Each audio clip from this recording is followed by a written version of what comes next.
नमस्कार दोस्तों, मैं विजय तिवारी। स्वागत है आपका हमारे YouTube channel the books society में, जहां हम आज की क्लास में सब्जेक्ट कोड BPAG 174 के चैप्टर नंबर 7 की चर्चा करेंगे। जहां हमारे चैप्टर का नाम है विकास, सततता और जलवायु परिवर्तन के बीच परस्पर संबंध तथा विभेदित जिम्मेदारियों का केस। तो देखिए, इस चैप्टर में बेसिकली हमें विकास की अवधारणा के बारे में समझाया जाएगा, सततता की अवधारणा के बारे में समझाया जाएगा और साथ साथ ये बताया जाएगा कि जो जलवायु परिवर्तन हो रहे हैं इसके लिए कौन जिम्मेदार है और इसकी जिम्मेदारी कौन उठाएगा। तो चलिए चैप्टर की शुरुआत करते हैं। हर चैप्टर की तरह इस चैप्टर की भी एक प्रस्तावना दी गई है, जहां हमें बहुत अच्छे वर्ड्स दिखाई देते हैं, जिन वर्डों को लिखकर हम अपने आंसर को और भी ज़्यादा सुंदर बना सकते हैं।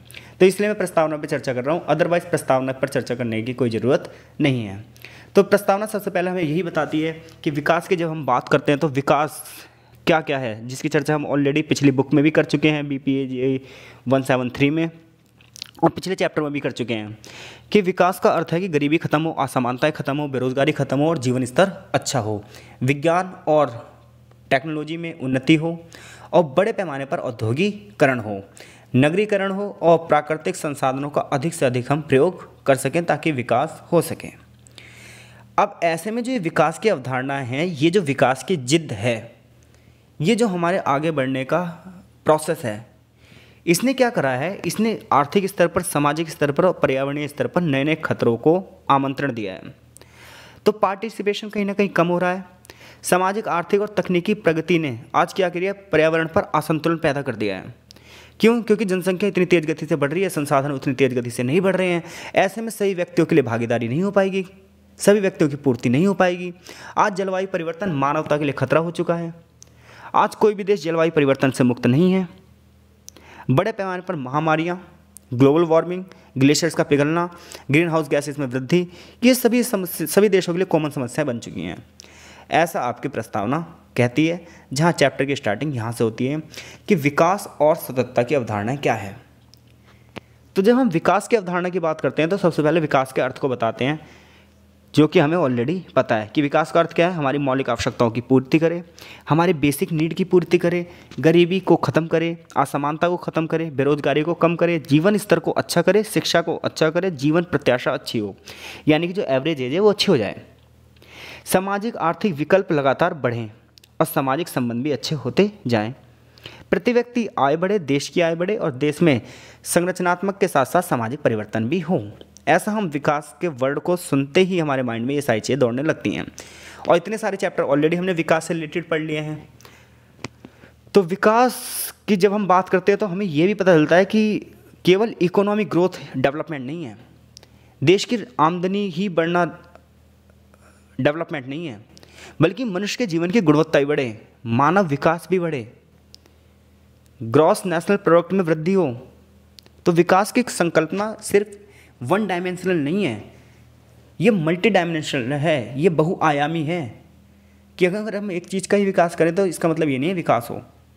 मनुष्य की खुशियाँ भी बढ़ें, मनुष्य स्वतंत्र भी हो, भोजन की गारंटी हो, आश्रय की गारंटी हो, स्वास्थ्य हो, सुरक्षा हो, जीवन का स्तर ऊपर ऊपर उठता ही जाए, अधिक से अधिक रोजगार हो और बेहतर शिक्षा हो, जीविका अच्छी हो, आत्मसम्मान हो, स्वतंत्रता हो। ये विकास का आंतरिक लक्ष्य है। तो ऑलरेडी हमें पता है कि विकास की अवधारणा क्या है। विकास की अवधारणा से हम क्या समझते हैं, हम लिख भी देंगे।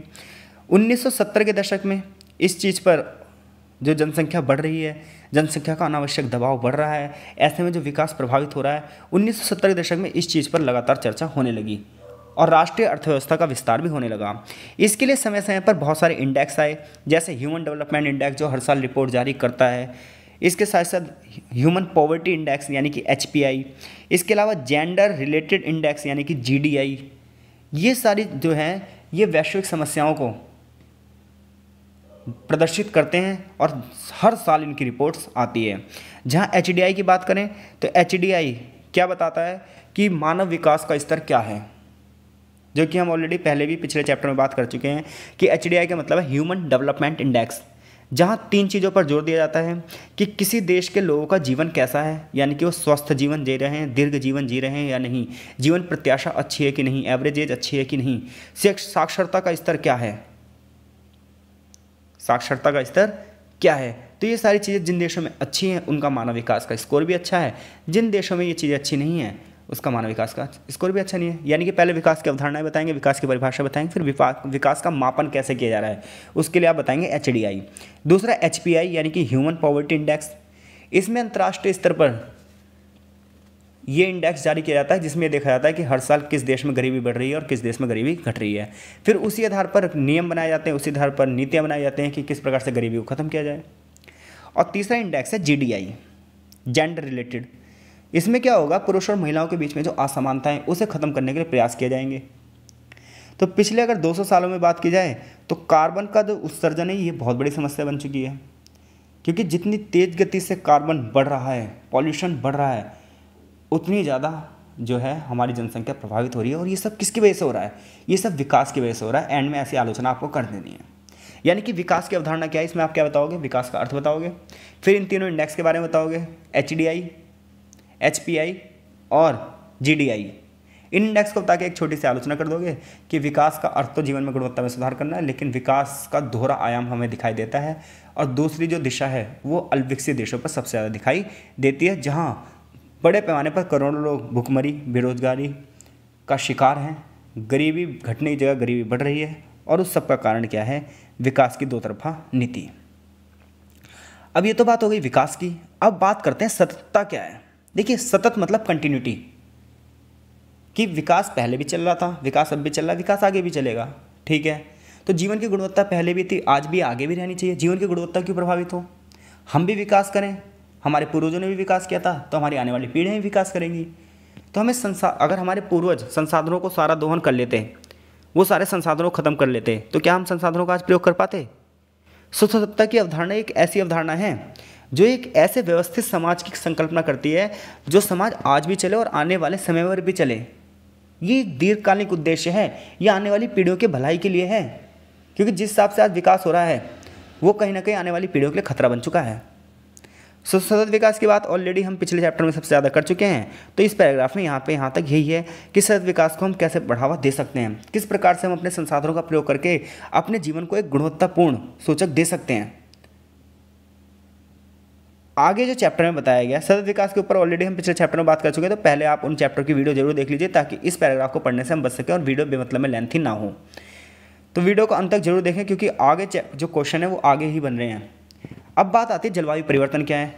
5th चैप्टर और 6th चैप्टर में हमने जलवायु परिवर्तन के बारे में खूब पढ़ा कि जलवायु परिवर्तन क्या है। जलवायु परिवर्तन आज एक ऐसी चीज़ है जो पूरे विश्व की चुनौती बन चुकी है, और 1970 से जो इसकी राजनीति है वो बहुत ज़्यादा आगे बढ़ गई है। 1970 से जलवायु परिवर्तन पर सबसे खास तौर पर राजनीति हो रही है। उसका कारण क्या है, उसका कारण यहाँ पर लिखा हुआ है कि जलवायु से संबंधित घटनाएं बहुत तेज़ गति से घट रही हैं। जैसे तापमान तेज़ी से बढ़ रहा है और ऐसे में इसने पूरे विश्व को प्रभावित कर दिया है।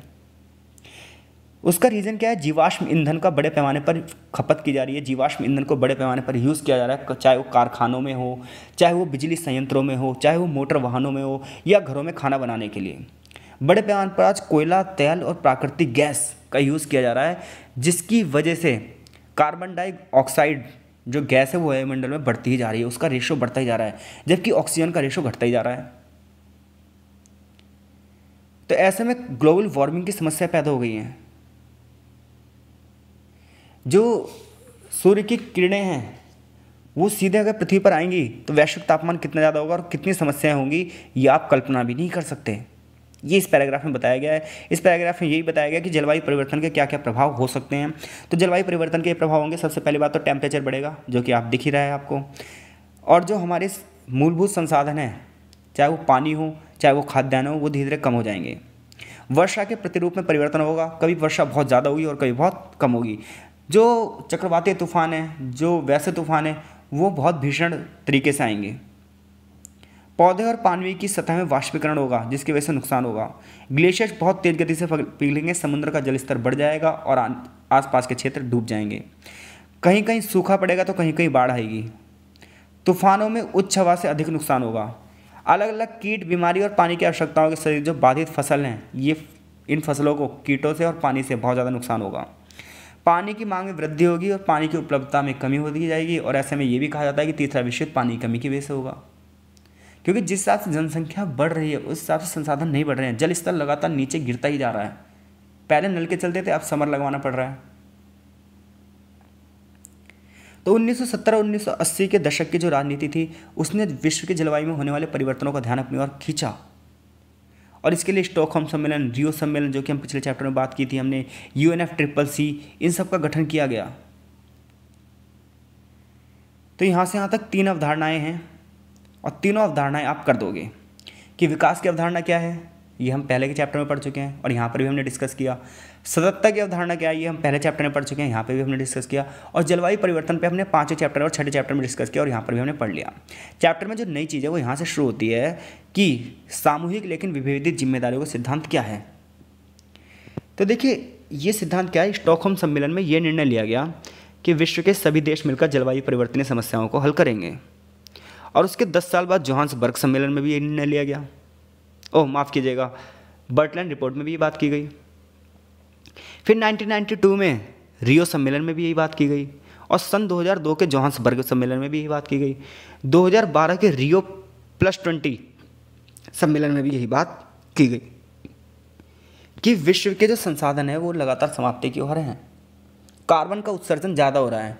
अब इन सम्मेलनों में एक चीज़ कॉमन थी, कॉमन ये थी 1992 के रियो सम्मेलन में, खासतौर में बात कर रहा हूँ जापान के क्योटो में सम्मेलन की, कि भाई कार्बन का उत्सर्जन अगर इतनी तेज़ गति से होता रहा तो ये पूरे विश्व के लिए खतरा है। तो विकसित देशों ने ये कहा कि जो गरीब देश हैं ये कार्बन उत्सर्जन को कम करेंगे। अब ऐसे में भारत और चीन जैसे देशों ने ये दुहाई दी कि विकसित देशों ने औद्योगिकरण सबसे पहले शुरू किया है, ऐसे में प्राकृतिक संपत्ति को खतरा भी सबसे पहले उन्होंने पहुंचाया है, संसाधनों का दोहन भी उन्होंने किया है। ऐसे में भले ही ये सारी संपत्ति साझी हो लेकिन जिम्मेदारी अलग अलग होनी चाहिए। यहाँ से एक सिद्धांत आया, संपत्ति साझी लेकिन जिम्मेदारी अलग अलग। क्यों? क्योंकि संपत्ति साझी है लेकिन यूज़ तो आपने ज़्यादा किया है ना, तो अगर यूज़ आपने ज़्यादा किया है तो भरपाई भी आप ज़्यादा करोगे। ऐसे में चीन और भारत जैसे देशों को औद्योगिकरण में छूट दी गई कि चीन और भारत जैसे देश विकासशील देश हैं, इन्होंने भी संसाधनों का इतना दोहन नहीं किया, और अगर ये संसाधनों का दोहन नहीं करेंगे तो ये औद्योगिकरण की प्रक्रिया में पीछे छूट जाएंगे और इनका विकास नहीं हो पाएगा। ऐसे में अगर इन्हें विकास करना है तो इन्हें संसाधनों की छूट दी जानी चाहिए। तो ऐसे छोटे छोटे देशों को इसमें अलग किया गया और बड़े बड़े देशों को ज़्यादा जिम्मेदारी सौंपी गई कि बड़े बड़े देश पर्यावरण को बचाने के लिए, प्रकृति को बचाने के लिए अपना ज़्यादा से ज़्यादा योगदान देंगे। तो यही जो जिम्मेदारी अलग अलग हुई, विकसित देशों की अलग, अविकसित देशों की अलग, इसी जिम्मेदारी को हम बोलते हैं सामूहिक। संपदा तो कैसी है, सामूहिक, लेकिन जिम्मेदारी कैसी है, अलग अलग। ठीक है, इसी चीज़ पर चर्चा की गई है कि सामूहिक लेकिन विभेदित जिम्मेदारियों का अर्थ क्या है। अब बात आती है क्या विकास, सततता और जलवायु परिवर्तन के बीच में संबंध है? डेफिनेटली है, डेफिनेटली है भाई। पहले जब विकास का स्तर कम था, आज से 300 साल पहले, 400 साल पहले जब विकास का स्तर कम था तो सततता ज़्यादा थी। क्यों? संसाधन हमारे ज़्यादा थे और जलवायु परिवर्तन की घटनाएं भी कम हो रही थी। लेकिन जैसे जैसे विकास तेज़ गति से होता गया, विकास की अवधारणाएं तेज़ गति से आगे बढ़ती गई, तो क्या हुआ? सततता कम हुई। सततता कम होने का मतलब क्या है? हमारे प्राकृतिक संसाधन कम हुए और आने वाली पीढ़ियों के विकास का संकट पैदा हुआ। और जलवायु परिवर्तन की घटनाएं भी, यानी कि तीनों घटनाएं एक ही रेशो में चलेंगी, इनका धनात्मक संबंध है। जितना ज़्यादा विकास होगा सततता उतनी ज़्यादा क्या होगी? कम होती जाएगी। सततता उतनी ज़्यादा कम होती जाएगी, इन दोनों का संबंध तो ऋणात्मक हो गया। लेकिन जलवायु परिवर्तन की घटनाएं तेज गति से बढ़ेंगी, यानी कि विकास और जलवायु परिवर्तन का संबंध तो धनात्मक है। जितना ज़्यादा विकास होगा जलवायु परिवर्तन उतना ज़्यादा होगा। लेकिन विकास और सततता की अवधारणा का ऋणात्मक संबंध है, यानी कि विकास जितना होगा सततता उतनी कम होगी। जैसे कि यहाँ पर कुछ एग्जाम्पल दिए गए हैं कि औद्योगिक क्रांति के बाद ग्रीन हाउस गैसों में बहुत ज़्यादा वृद्धि हुई, जिसकी वजह से लोगों और पर्यावरण के बीच में संबंध क्या हो गए? बिल्कुल परिवर्तित हो गए। जलवायु ने विकास की प्रक्रिया को फिर प्रभावित कर दिया। आज विकास की दिशा पृथ्वी की जलवायु को समान रूप से प्रभावित कर रही है। विश्व के सबसे गरीब देश भी ऐसे हैं जो जलवायु परिवर्तन से सबसे अधिक प्रभावित होते हैं। सबसे ज़्यादा गरीब देश प्रभावित होते हैं। कई देश, कई क्षेत्र न केवल आर्थिक विकास से पिछड़े हुए हैं, बल्कि समुद्र का लेवल और बढ़ रहा है, जिससे उनकी समस्याएं और बढ़ रही हैं। बरसात और पतझड़ के मौसम बदल रहे हैं, वर्षा लगातार परिवर्तनशील होती जा रही है, फसलें मुरझा जा रही हैं, बाढ़ में बह जा रही हैं, मलेरिया जैसे रोग बहुत सारे लोगों को मार दे रहे हैं। ऐसे में जो गर्म क्षेत्र हैं, उष्णकटिबंधीय क्षेत्र हैं, यहाँ बीमारियाँ बहुत तेज गति से फैलेंगी और उत्तर तक फैल जाएंगी। एक देश के वातावरण में जब कार्बन डाइऑक्साइड का उत्सर्जन ज़्यादा होगा तो उसकी अर्थव्यवस्था के आकार में, औद्योगिकरण के स्तर में तो वृद्धि होगी, लेकिन साथ साथ जीवन का स्तर क्या हो जाएगा? नरक बन जाएगा। यहाँ से यहाँ तक यही चीज़ें बताई गई हैं। तो विकसित देशों को भी विकासशील देशों में कम कार्बन वृद्धि करनी चाहिए, क्योंकि कहीं ना कहीं जो पूरी पृथ्वी को खतरे में डाला है वो विकसित देशों ने डाला है। तो इस चैप्टर में ज़्यादा पढ़ने के लिए कुछ नहीं है। ये यूनिट यहीं पे समाप्त हो जाती है, ये चैप्टर भी यहाँ पर ख़त्म हो जाता है। इसके बाद चैप्टर का एक निष्कर्ष दिया गया है। तो कुल मिला के यूनिट 2 में 3 चैप्टर हैं, 5वां चैप्टर, 6ठा चैप्टर और 7वां चैप्टर। तीनों ही चैप्टर एक जैसे हैं। जलवायु परिवर्तन, उससे संबंधित सम्मेलन और क्या विकास सतत और जलवायु परिवर्तन के बीच संबंध है, इस चैप्टर से अगर क्वेश्चन आया तो यही आएगा। तो सबसे पहले आप विकास की अवधारणा बताएंगे, फिर सततता की अवधारणा बताएंगे, फिर जलवायु परिवर्तन के बीच में संबंध बताएंगे और जहाँ पर तीनों के बीच में एक रेशो खींच देंगे। तो आई होप सो इस चैप्टर से कोई भी प्रश्न आता है तो आप उस प्रश्न का उत्तर देने में सक्षम हैं। मिलते हैं आपसे नेक्स्ट यूनिट और नेक्स्ट चैप्टर में। तब तक के लिए आपका बहुत बहुत धन्यवाद।